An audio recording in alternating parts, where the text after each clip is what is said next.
Yo, what's going on, everyone? My name is Tim. And I'm Tony. And welcome to Raw Talk Christian Podcast. Yes, Hey, yo, TB, won't you let everybody know what Raw Talk is all about? Oh, man, y'all know us by now. Raw Talk is all about overcoming. That's all we do. That's all we talk about.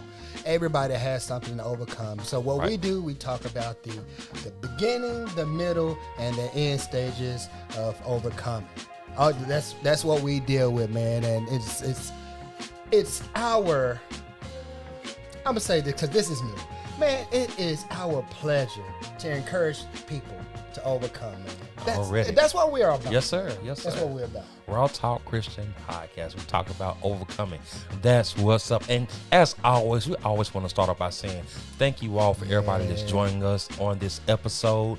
We are again in season 2, and we want to hit the ground running strong. So in our first episode of season 2, look, we had some great responses. We had some pretty good numbers, and man, I'm glad. You know what I'm saying? Y'all didn't forget about us. You know what I'm saying? You know, that's what I'm just, you know, you take a little time off. Sometimes people forget you, out of sight, out of mind. And so, look, we are thankful for the response. And we are looking forward to doing more and more of this, encouraging you all and try to help. And as we're encouraging you all are encouraging us also. So, thank you again for joining us. And for everybody that's new, hey, welcome to the team. All right, so, TB, what are we talking about today, man? Oh, man, look. This one, I believe everybody can get with. There is not one person on the planet. Not one? Not one. Not an No, not one. You say and person. We all have dealt with distractions, man. So that's what I want to talk about today. Overcoming distractions. Overcoming distractions, man. There have been so many times where it's like I want to focus on this one thing, but no squirrel. Man, come on now. That's what happens to a lot of us. We want to be dedicated to our work. We want to be dedicated to our passion, and all of a sudden, distraction. Yeah, right. Distraction. Right. So sorry. It distracted. It didn't have to distract. It really didn't have to be a distraction, but it distracted me. Right. I thought it was cool. But anyway, you know. So that's something we all have to overcome, man, is distractions. And that's what I want to talk about, man, is overcoming distractions. Yeah, and that's really a good subject, man, because the fact of the matter is, like you said, everyone that's been around at any point in time, from the time that you're born to the time that you die, you are going to face distractions. Right. It's inevitable. Even especially like a little baby, you be like, "What about a baby? What they know about distraction?" Man, look, when the baby is on their way trying to do something, and then they see something shiny. Right. Oh my God, they're gonna stop and go find out what that thing is. You think we lying? Yeah. Try to take a picture of a baby. Try to. They gonna snatch the camera. Right. Try to take. Exactly. Look over here. Right. Look. And what happens is you intentionally try to distract them from what they're distracted by. Come on now. You know, so double distraction. Right. But so from the time you are born to the time you die, man, it's like it's inevitable. But I think it's good that we talk about this because many times people feel like distractions, like they are at fault or at blame, you know what I'm saying? Because they are distracted. No, it's not your fault that distractions come. Right. But we are, you know, our response to those distractions are pretty much what kind of grades us. Right. You know? So there are people out there who's trying to write books. They're trying to, write plays, or they're trying to accomplish something on their job. They're trying to do, a number of very important tasks, or trying to carry out a passion. Mm-hmm. But distractions. Distractions hit us in so many ways. Right. Like I preached a sermon, and I use some statistics that are not official, but I believe you will agree with it. I believe that the number one killer in the entire world is distractions. Because, so you think about distracted driving. Yeah. You know? Yep. And how many people have died because they were distracted from, trying to read an email or, Mess with the radio. Right, messing with the radio. No makeup. Right, Trying to eat. That was what I was thinking. I was like, man, shoot, that Mexican pizza back, bro. Well, come on with it. Come on with it. So, but so many people have died on the road from being distracted. But the reason why I say distractions are the number one killer, man, is because it transcends physical death. Cool. Come on. It goes beyond that. It goes to killing dreams. It goes to killing character. Yes. Careers. And man, it could kill a ministry. It can kill a marriage. Like distractions, they don't have any discrimination. Right. They cross lines Right. together. Like as a matter of fact, a distraction can cause another distraction. So like it's to me, and this is me, unofficial, but it's the number one killer, man. It's distractions. And I can definitely see that, man, because in every pretty much negative situation, it always starts with a single distraction. Right. You know what I'm saying? Right. Whether that distraction is you got to do some homework, but the TV is on. Yep. You know what I'm saying? Whether that distraction is you're at work and you need to get this assignment in, but somebody said, let's go get some lunch. Right. You know what I'm saying? Right. Whatever it is, pretty much every bad situation starts with a distraction. Right. So if you are on the right path, the way you get off of the right path is by something distracting you. Right. And and again, that's why I kind of go back to because distraction is inevitable. Right. Because it's going to come. It all hinges on what do we do? Right. You know what I'm saying? Right. So I know you looked up before we got started. What's the definition? So just paraphrasing, distractions is something that will pull your attention from where you were originally going and draw you into a different direction. So you were focused on going west, but something grabbed your attention and made you go south. Yeah. So, and the one thing about the definition also that I liked about it said at the same time. At the same time. It's not like, and we were talking before, and I was like, man, when he read the definition, it was like, wow, that's amazing. Because when you think about it, it doesn't make you just all of a sudden stop what you're doing and go a different way. It actually pulls you while you're still doing the right thing. Right. And so like the example just gave, you're going north, you know what I'm saying, and you get distracted, you may go, your distraction is causing you to turn around and look south. Right. Come on, man. It doesn't make you go south. Still moving north. Yeah, you're still going north, but it makes you look south. While at the same time you're going in the right direction. Now, just because the distraction comes, don't mean you have to turn around and go south. Right. You know what I'm saying? Right. But that distraction in itself, it just causes you to takes your attention off of what you're doing. Right. So. That's real good, man. And when it's said that way, the preacher in me, boop, just pop right up, And I'm reminded of a scripture that says a double-minded man is unstable in all his ways. And that's what distractions cause us to do, is be double-minded, Or you can say it this way, a distraction will pull your mind while your body is still trying to go a different way, or pull your body while your mind is trying to go a different way. Either way, what it's trying to do is cause you to do two things at once and could lead to failure. Yeah.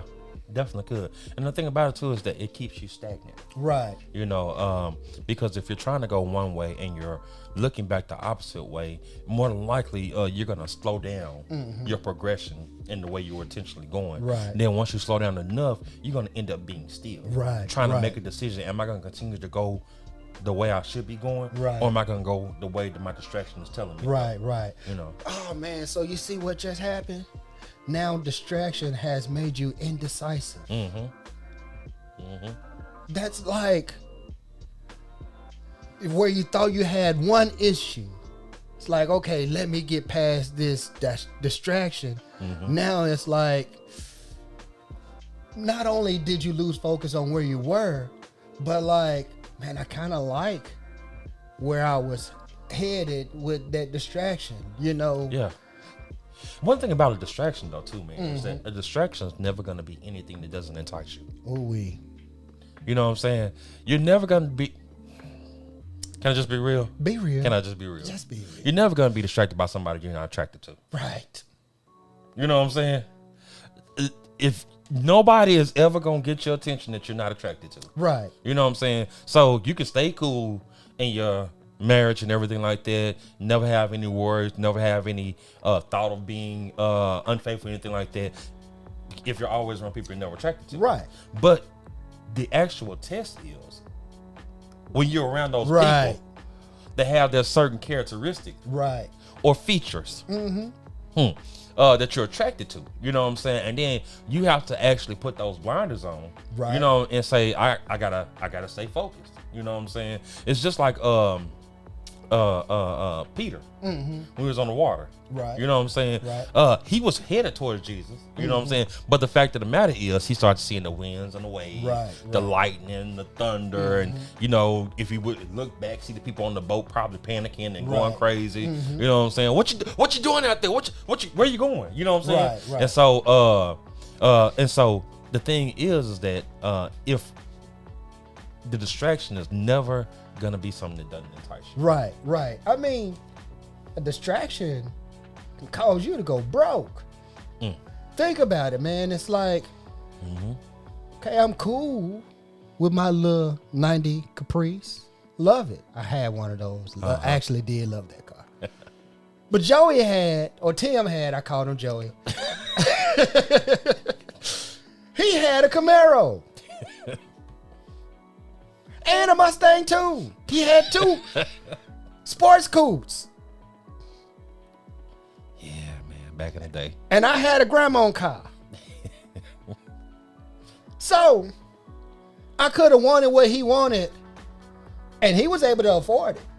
I could have wanted what he wanted and be like, man, it's Caprice.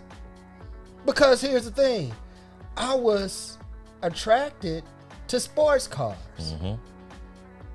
That 91 Caprice I paid cash for.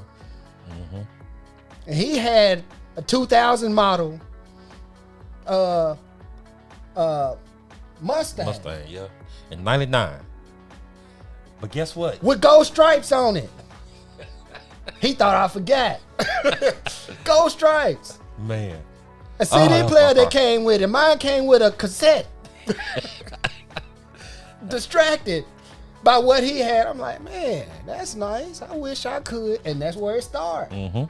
That's where it started. The distraction will, a distraction will make you deny yourself and try to be somebody else, man. Ooh, that's nasty. I know. That's nasty. I know. Holy Spirit, you do it to us all the time. Man.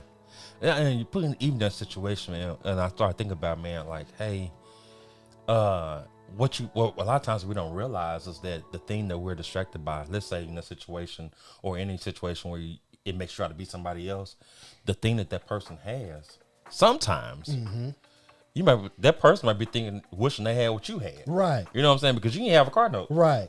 You know what I'm saying? You didn't have a whole lot of insurance. You know? And so you had money to kind of do what you want to with. You know what I'm saying? When I had to allocate. That sounds about right to me. That sounds all right. Okay. I like it. Good answer. I had to pay the money, set the money aside. Right. And so, I mean, so I'm just saying, like, a distraction can have you wanting a situation so bad that somebody else has, and you don't even know what kind of stress or pressure the person is under trying to maintain it. And it's not always the case that person is stressing and trying to maintain it. But what you don't understand is that I might be like, man, I want this 7-bedroom house with a pool and a deck and all this other stuff like that, and this person got it and they living good, but I don't know what they had to go through in their life to be able to mature to a point where they can actually not just afford it but actually maintain it. You know, so yeah, don't get distracted in the sense of I want what they got, because you know, it might not be for you at that moment. Right. Man, so, I mean, we're discussing a lot of hindrances when it comes to distractions. And distraction will make you go broke. It'll make you deny yourself. It'll stop. You know what a distraction would do? No, sir. It'll make you doubt if you're ever supposed to do what you were really assigned to do. Like, you're distracted, and I've been so distracted when I have to write sermons, you know, and I'm like, man, and the things that distract me, y'all. Like, man, the things that distract me, y'all know this is raw talk. We just real, you know. The things that distract me, I'm like, oh Lord Jesus, I don't even think you picked me. Man, come on now. I don't even think, this, because I'm distracted by this. No, you didn't pick me. I'm not the one. That's what a distraction would do, man. Distraction will try to disqualify you. Yes, come on, man. Come on, a distraction will try to disqualify you and make you feel like you're not. It will make you doubt your call. Right. You know, it would make you doubt your position. Right. It makes you doubt your authority. Right. You know what I'm saying? Because we've been given authority, you know what I'm saying, in the earth. It makes you doubt your confidence. Right. You know what I'm saying? Right. In whose you are, you know? Right.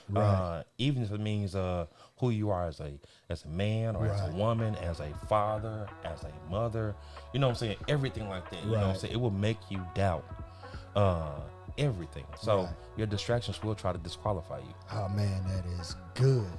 That is good. I mean, there are so many people, and it's crazy. There are so many people that will see what you're doing. They will see your assignment, and they will affirm that.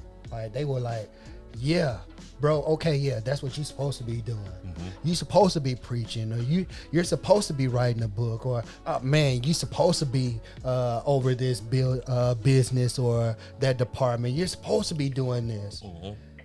But man, sometimes those distractions will come and outweigh all of that has been said. Right. It like people, like I said, people have affirmed you, and the distraction will come and try to outweigh all of that. Where you were like, I'm motivated. Yeah, you know what? I agree with you. I'm motivated.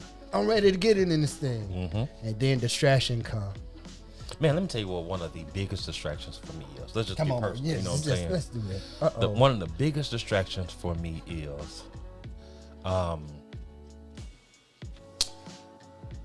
rest, sleepiness, and laziness. I got you. You know what I'm saying? And so I know those two different things, but one kind of leads into another. Right. You know, so the distraction of being lazy will lead me into being sleepy, which makes me want to go to sleep. You know what I'm saying? Right. Not be motivated to do what I need to get done. Right. And so that's one of the biggest ones for me.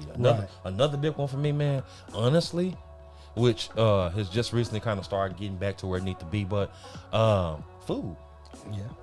You know, You know, they say the term like comfort food. Right. Talking about the southern cooking comfort food. No, I'm talking about the comfort food of like you eat just because you bored. Right. You know what I'm saying? Right. You're eating because you ain't got nothing else to do. It tastes good. You know what I'm saying? Yeah, so those kind of things like that. So I mean, those are some big things for me. And it's like, oh, it's just you talking about food. I thought you were gonna say something crazy. Well, that's big though. Right. You know what I'm saying? Right. I mean, honestly, that's just to name a couple of them. But I feel you on that, man. So I remember, I'm gonna tell them myself a little bit. Man, Tim and Brandon, shout out to Brandon, man. Beating all the beast. Hey, so they were working out tough. I'm talking about tough. Like, I mean, I worked out with them 2 times. 2. And the first time I worked out with them, excuses started to formulate then. You know, they started to formulate then. But, like, distractions will provide you an easy excuse. You know, you could just say this. Man, they were working out tough, man. And because I was lazy, because, you know, I felt like I wasn't at their level. I'm talking about they are benching like whole distraction. Yeah. Bother me. They are like benching whole weight sets, you know, and everybody else's weights too. You know, they just throwing them things. And then they make me feel bad now. You don't have to do what we do. Don't do that to me, man. Don't do that to me, dog. You don't have to do what we do. So, but like, I'm distracted by where they are, that because I know I can't get there. Man, you know what, man? My job got a gym, and why would I pay to go to that gym, you know, when my job got a gym for me for free? That's what I told this brother. Man, I've probably been in that gym half a second. And that was it. Yeah. You know, because, man, I was distracted by them and their progress and where they were. And sometimes we get distracted because somebody started out a long time ago and we only see where they are now. So we're distracted by results. Comparison, come on, man. What Jonathan say? Comparison kills. I love that. That's a true statement, man. But the thing is, man, I see where they were, and I'm like, man, I ain't there yet. So like, you said something about giving up. You said there's a difference between being given up and distracted. Can you hit on that a little bit, man? I was like we was getting an example earlier, having double-mindedness when it comes to distraction. Right. And that's like there's a difference between giving up. Because like I said, again, using an example, if you're traveling in one direction, if you give up, you just stop. Right. You know what I'm saying? You turn around and you go back. Right. You know what I'm saying? If you are distracted, you know what I'm saying, it will keep you at a point to where, again, you're stagnant. Right. You know what I'm saying? And so you're trying to progress, but you're being distracted by something that's keeping you from progressing the way you need to be progressing. So you don't give up. Right. You're not quite quitting, and you're not progressing either. Because you know what? There are a lot of situations to where we can't afford to give up. I mean, we'll be distracted in some things, but giving up is not an option. Oh, that's good. It's good. Yeah, you were distracted. Yeah, she was thick. Yeah, he had his shirt off. But giving up ain't an option. Right. Because so distraction will take your mind away from everything you will lose. And then you end up giving up. But sometimes it takes a minute to get to that giving up part. But sometimes giving up ain't an option. It's not an option. Think about at work. You can't just stay in distracted mode and that's it. Kick you out the door. Right. Right. But go ahead, bro. No, I was just saying, and it's like you're saying that you can't. Some situation where you're putting, you can't afford to give up. Right. And so, what the distraction will actually do is have you work at half capacity. Oh, we. You know what I'm saying? Right. And it just popped in my mind. Thank Holy Spirit. Little disobedience. Mm-hmm. How they say it? Delayed disobedience is still Disobedience. Yes. Mm-hmm. Some to that degree. You know what I'm saying? Even if you're if you've been given an instruction, right. You know what I'm saying? Mm-hmm. The fact of the matter is, if you are, I'm just gonna do this a little bit over here. You know what I'm saying? It don't matter how small it is. You're not doing what you're supposed to do, and that's what distraction does. It's like it'll make you feel like it's just a little bit. Mm-hmm. Who really cares? Who's right. watching? Right. You know what I'm saying? It doesn't mean that much. Okay, I've made a dedication to eating better, but you know what I'm saying? I know it's just one piece of cake. So what you're saying is distraction will cause you to settle. Mm-hmm. Yep. It'll cause you to settle. Ooh wee. Yeah. Ooh, I never thought about it like that. Distraction will say it'll as a distraction will cause you to try to justify and validate. Come on. What it is that has you distracted. Oh, it's just a little. Oh, it's not going. Right. It's not going to hurt. It's just one text message. Right. You know what I'm saying? Right. I'm just liking one post. You right. know what I'm saying? I'm a swipe up right. one time. It's just friendly. You know what I'm saying? I'm just being a good person. No. I just like one picture. Yeah. It's a distraction. Don't get distracted. Right. Me and my brother, we play around a lot. You know what I'm saying? And I'm just. We raw talk, you know what I'm saying? Sometimes we have situations like, hey, just look at the ground. Yeah. Just right in the ground, you know what I'm saying? Yeah. And we're in reference to the story when they were about to stone the woman in the court, you know what I'm saying? Who was out there and knew, right? Mm-hmm. You know what I'm saying? Right. And Jesus looked down and wrote in the ground, you know what I'm saying? It was like he was out seeing cat, you know what I'm saying? Whatever it is, and so we don't know what he wrote. Right. You know what I'm saying? But the fact of the matter that he did not get distracted by that woman. You know what I'm saying? He looked down at the ground and started writing. Sometimes you have to start looking down. You know what I'm saying? Yep. You gotta look at the ground. Look at the ground. No eye contact. Right. No eye contact. No thigh contact. Right. But here's the thing, and we're laughing and everything like that. But one thing about it is that if you know what some of your triggers for distractions are, once you can actually get a hold of that, and what you can do is start putting hedges around that. You know what I'm saying? And so if I start putting hedges around it, it's not saying that the distraction won't come, but the fact of the matter is it makes it harder for the distraction to get to me. Right. If I'm in a situation to where, and we're just talking about in general, if I know that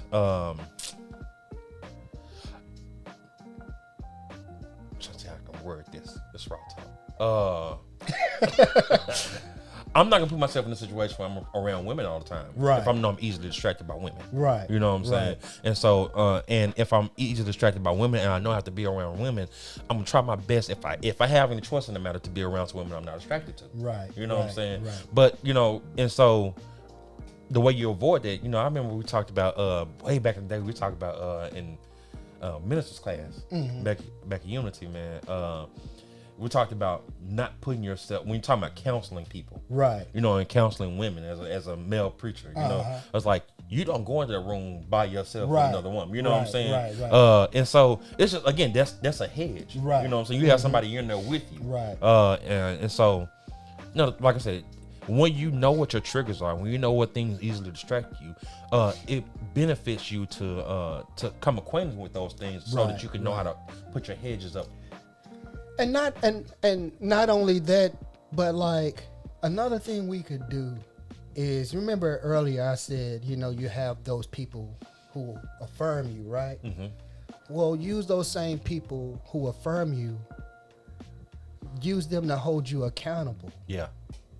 Yep. So like Tim, will hold me accountable. Hey, what you reading? What you working on? What you listening to? He'll hold me accountable, eyes on the ground, or a whole lot of stuff, because he was one of the first people. I blame him. This is the umpteenth time I said this. But hey, if you are enjoying this episode of Raw Talk Christian Podcast, make sure you join us next week for part 2 as we conclude this amazing topic. Look, we can't wait to see you all there. Hey, take care.